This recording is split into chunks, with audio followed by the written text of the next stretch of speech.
Dans l'assemblée des saints, assoiffé je me tiens, que ton onction descende sur moi.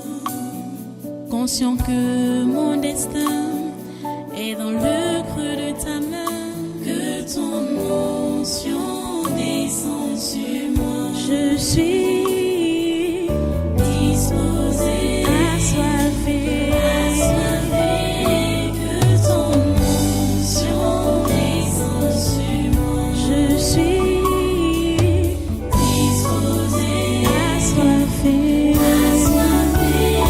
que ton onction descende sur moi.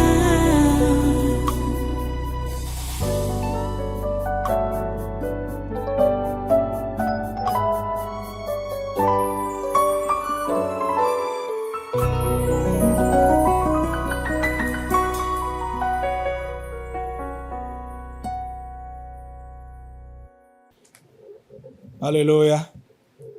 Donc voilà, prenez votre Bible. On va commencer avec Matthieu chapitre 6, versets 5 à 6. On reprend notre enseignement normal, la vie chrétienne normale. C'est sur ça. Et, pardon. Avant le séminaire, c'est ce texte qu'on a eu à lire. On revient sur ça aujourd'hui, sur 2 versets particulièrement.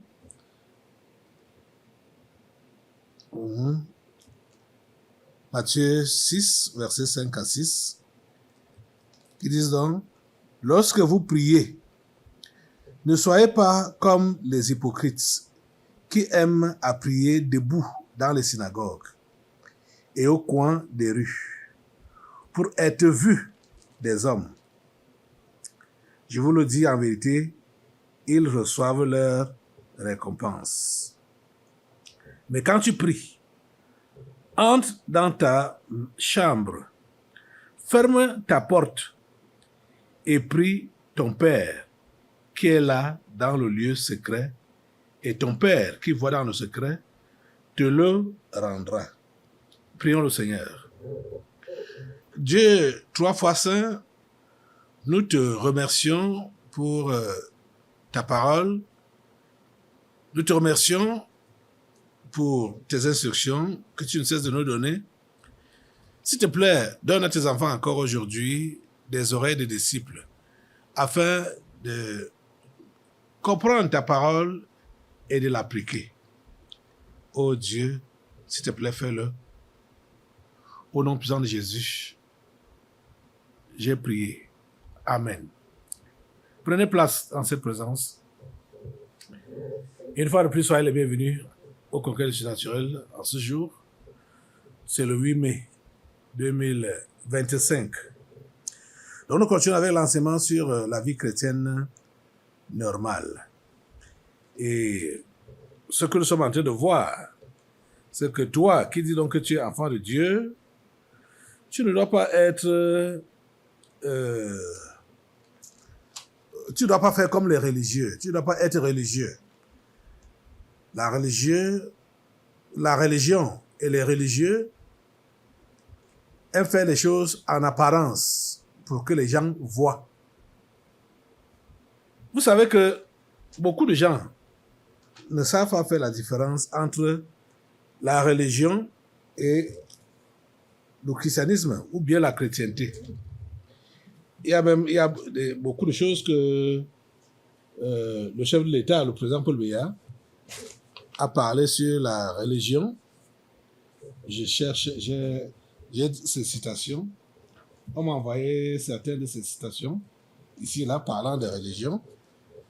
Bien évidemment, quand c'est la religion, il n'y a rien de bon qui peut sortir de là.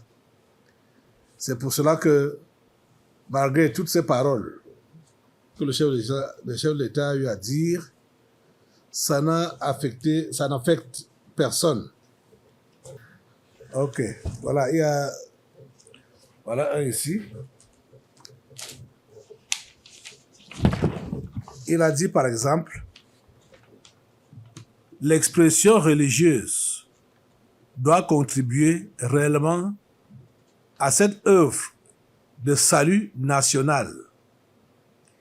Ni le clergé, ni les ouailles d'une confession déterminée ne doivent revêtir une coloration tribaliste ou régionaliste. Voilà. Vous avez suivi ce qu'il a dit là? Il dit l'expression religieuse doit contribuer réellement à cette œuvre de salut national. Le salut national.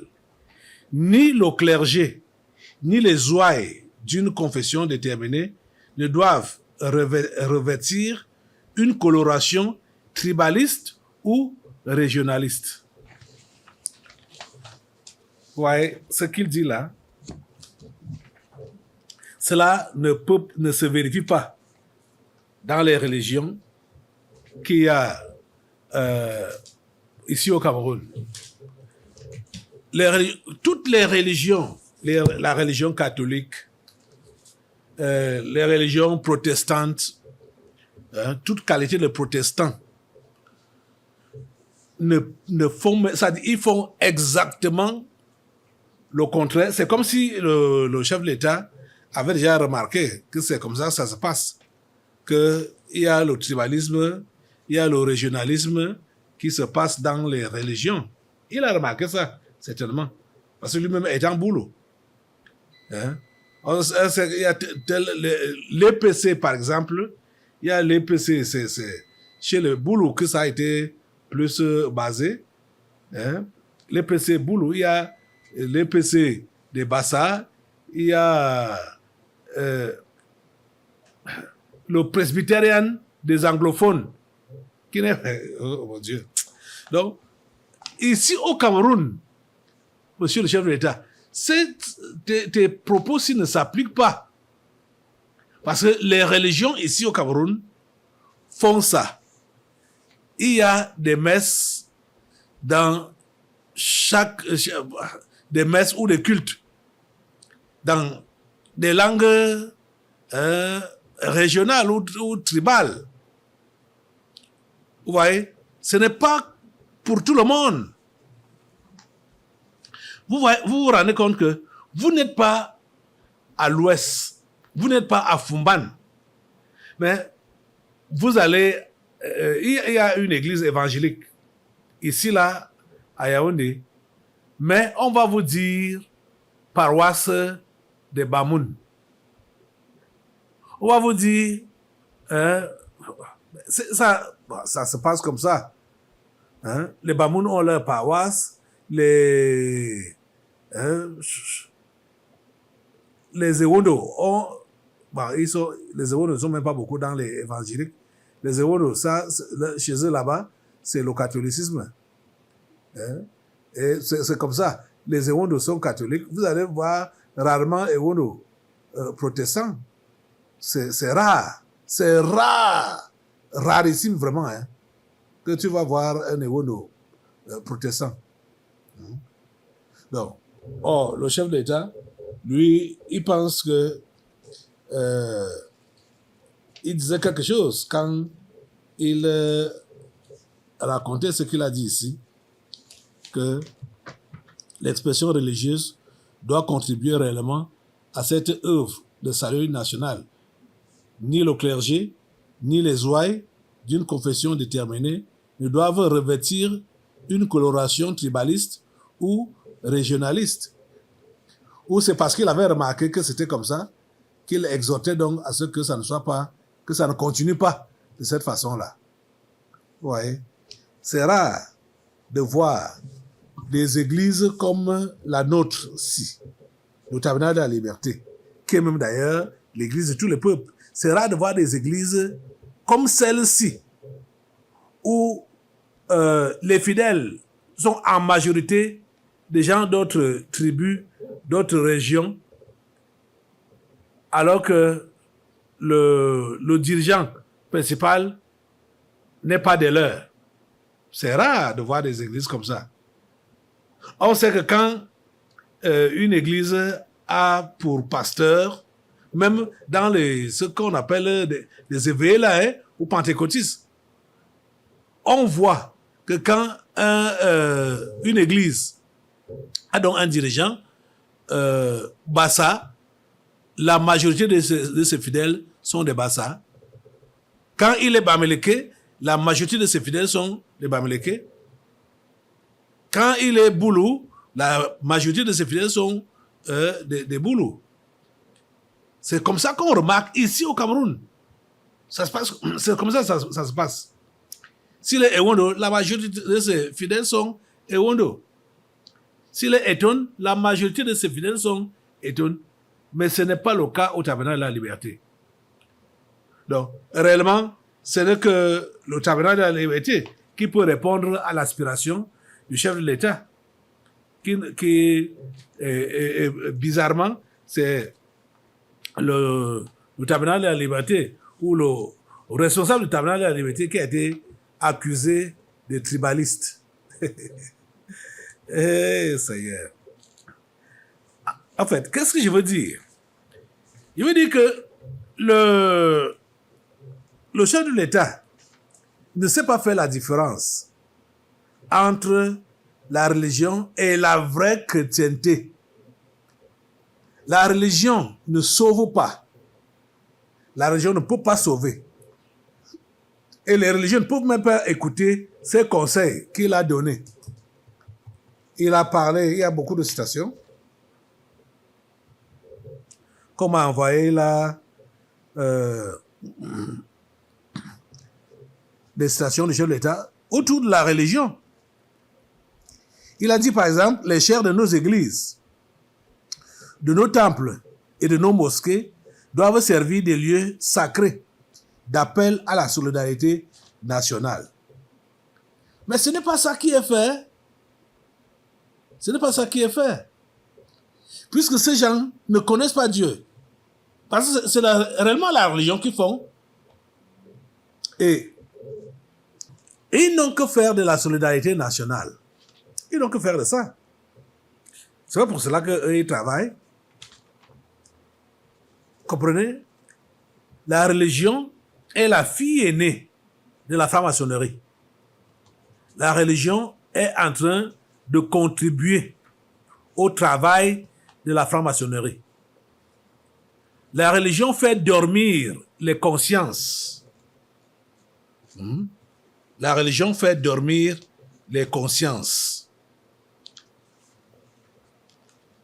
Bon, il a dit ceci, par exemple, la liberté de conscience, comme les autres libertés, et peut-être davantage que les autres, doit être respectée. Et l'État doit respecter, et l'État doit rester indépendant et neutre à l'égard des religions. La liberté de conscience. Mais la religion fait dormir les consciences. Vous voyez? Mais écoutez, les amis. Il y a, par exemple, je reviens toujours à cette délivrance qui passe depuis un certain temps là, dans notre fréquence, Fête Radio, FM 99.0. Quand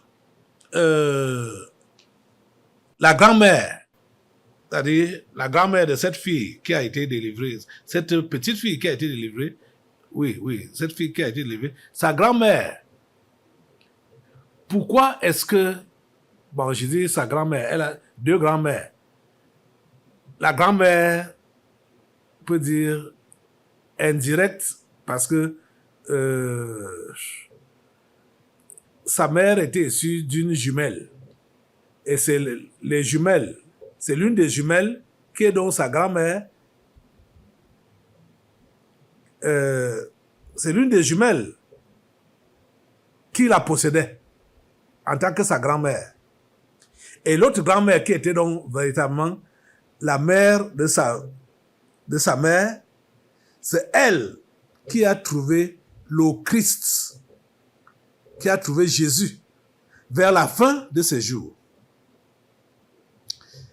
Bon, écoutez ce qu'elle dit. Elle dit que elle a décidé de donner, du moins, l'autre là explique que sa sœur a décidé de donner sa vie à Jésus parce qu'elle a vu que sa vie n'avait pas de sens et que la vie de sa fille, qui était donc la mère de celle qui était possédée, n'avait pas de sens. Ils ont donc commencé à chercher. Quand quelqu'un voit que ma vie n'a pas de sens, ça veut dire quoi? Que sa conscience s'est réveillée. Sa conscience s'est réveillée.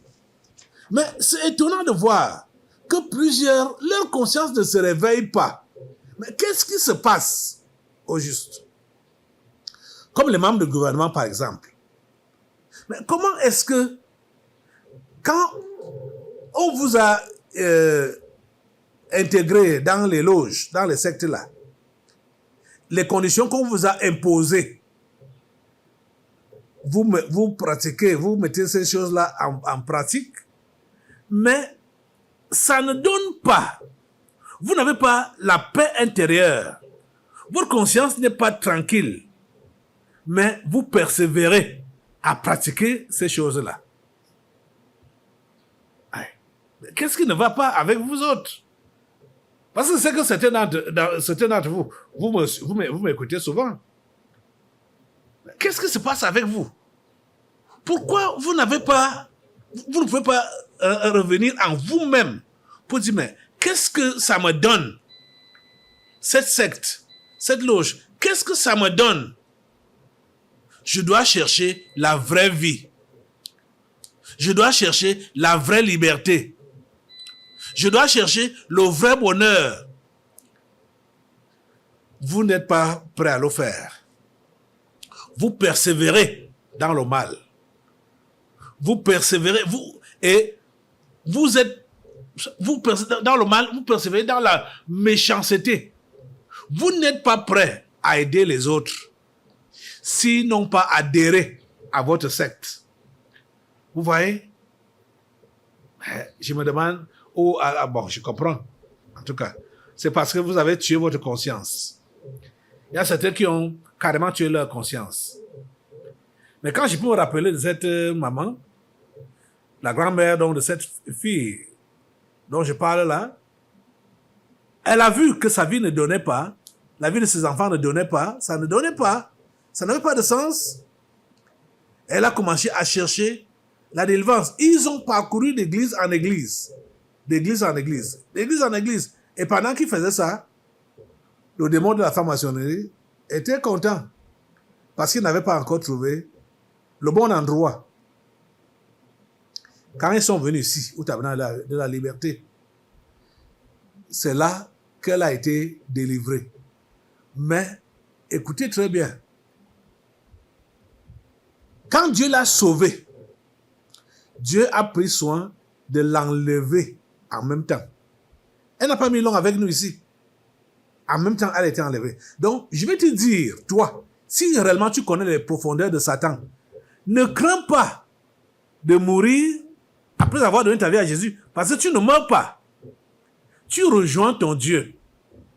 Tu rejoins ton Créateur. Et c'est ça qui est normal. Parce que les tentations sont nombreuses. Pour ceux-là qui ont connu les profondeurs de Satan, qui ont connu réellement la vraie sorcellerie, la vraie magie là, ils peuvent être tentés à rebrousser chemin ou à dévier. N'écoutez pas souvent les témoignages de ces gens-là qui vont vous dire que j'ai été grand marabout, grand sorcier, grand franc-maçon, machin, tout ça là. N'écoutez pas souvent ces gens-là.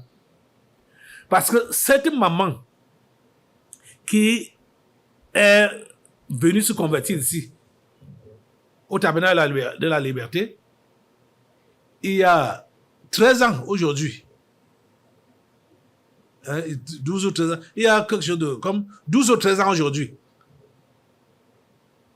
Elle n'a pas, personne ne savait dans quoi elle était auparavant. Parce qu'elle n'a même pas eu le temps de donner son témoignage. Elle n'a pas eu le temps. Vous comprenez? On n'a pas eu le temps de la connaître assez. Dieu l'a enlevé. Vous voyez un peu? Donc, vous autres, vous savez que vous êtes dans la secte. Vous savez que vous êtes dans des loges. Vous savez que vous êtes sorciers, même que vous mangez les gens là. Repentez-vous. Confessez vos péchés à Dieu. Confessez vos péchés à Dieu au nom de Jésus. Il va vous pardonner. Et ne soyez pas surpris que vous n'allez pas vivre longtemps sur cette terre. C'est ce qui est même d'abord normal. Il faut qu'il vous prenne. Il faut qu'il vous enlève. Vous comprenez? Déjà, ce n'est pas moi qui vais vous le dire. Lui-même, il sait comment il va gérer votre cas. Mais je parle surtout à ces sorciers du gouvernement. Les membres du gouvernement, les hauts fonctionnaires là. Ne craignez pas de donner vos vies à Jésus. Vous donnez votre vie à Jésus. Vous n'allez pas mourir parce que le diable est très fort, mais Dieu va vous enlever parce qu'il veut sauver votre âme. Parce qu'on vous a fait peur, hein? On vous a fait peur, ça je sais. On vous a fait peur. On vous a fait comprendre que dès que vous allez transgresser aux règles de votre secte-là, vous allez mourir. Ne craignez pas ça. Jésus a dit de ne pas craindre ce qui tue le corps et ne peut pas tuer l'âme. Craignez celui qui peut tuer le corps et envoyer l'âme en enfer. C'est celui-là que vous devez craindre. C'est-à-dire, il tue le corps et il envoie l'âme en enfer. C'est celui-là que vous devez craindre. Il est en haut. Le Dieu créateur. Vous comprenez? Donc, la religion est mauvaise. La religion est dangereuse. La religion aime faire les choses en apparence. Elle aime faire les choses en apparence. La religion. C'est pourquoi Jésus était toujours en train de conseiller, comme on a donc vu ici, que s'agissant même de la prière, ne soyez pas comme les hypocrites. Ne soyez pas comme les religieux. Les religieux sont des hypocrites. Lorsque vous priez, ne soyez pas comme les hypocrites qui aiment à prier debout dans les synagogues et au coin des rues. Vous voyez, oh mon Dieu, il faut que vous puissiez voir. J'ai souvent vu les messes, quand on fait les messes qui se passent soit à la basilique ou à l'heure d'âme de victoire à la poste centrale. Ces gros sectaires, ce sont eux qui occupent les premiers sièges. Les simples fidèles sont assis sur les bancs en bois là, dur. Mais ces sectaires, les ministres, les grands directeurs et consorts, ce sont eux qui sont sur les sièges mousseux. Vous comprenez? C'est la religion. La religion les honore. Or, nous lisons clairement dans la Bible que on ne doit pas faire exception des personnes. C'est interdit de faire l'acception des personnes, de privilégier certaines personnes au dépens des autres. Non, ça ne doit pas se faire. La Bible refuse ça. Jacques a même dit ça clairement. Et en prenant même l'exemple de ces deux personnes qui vont venir à l'église. Voilà. Jacques chapitre 2. Jacques chapitre 2 à partir du verset 1. On lit. Mes frères, que votre foi en notre glorieux Seigneur Jésus-Christ soit exempte de toute acception de personne. Verset 2. Supposez en effet qu'il entre dans votre assemblée un homme avec un anneau d'or et un habit magnifique, et qu'il y entre aussi un pauvre misérablement vêtu. Si, verset 3, si, tournant vos regards vers celui qui porte l'habit magnifique, vous lui dites, toi, assieds-toi ici, à cette place d'honneur. Vous comprenez? Et si vous dites aux pauvres, toi, toi, tiens-toi là debout, ou bien assieds-toi au-dessous de mon marchepied. Verset 4. Ne faites-vous pas en vous-même une distinction et ne jugez-vous pas sous l'inspiration de pensées mauvaises. Vous comprenez? C'est interdit dans la Bible. J'ai lu jusqu'au verset 4. On peut même lire le verset 5 comme bonus. Et il dit, écoutez mes frères bien-aimés, Dieu n'a-t-il pas choisi les pauvres aux yeux du monde pour qu'ils soient riches en la foi et héritiers du royaume qu'il a promis à ceux qui l'aiment? Voilà. Vous voyez, vous pauvres, il ne faut pas que vous soyez frustrés parce que vous êtes pauvres et que vous perdiez votre foi à cause de ça. Parce que vous voyez que les riches sont privilégiés. Ce qui se passe dans les réceptions des fêtes, ça ne doit pas être la même chose dans l'église, la vraie église de Dieu. C'est ça que nous disons ici, là. C'est la religion qui fait cette distinction-là.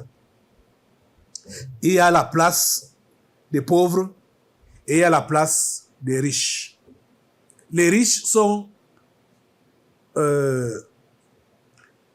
assis à la place d'honneur des sièges mousseux et les pauvres sont sur les bancs durs. Ça ne doit pas être comme ça. Il faut que vous puissiez réellement comprendre que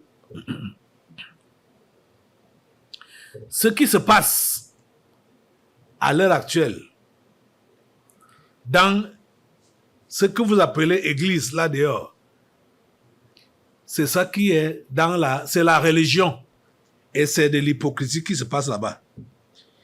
Ils ont les places d'honneur, ils veulent être parfois,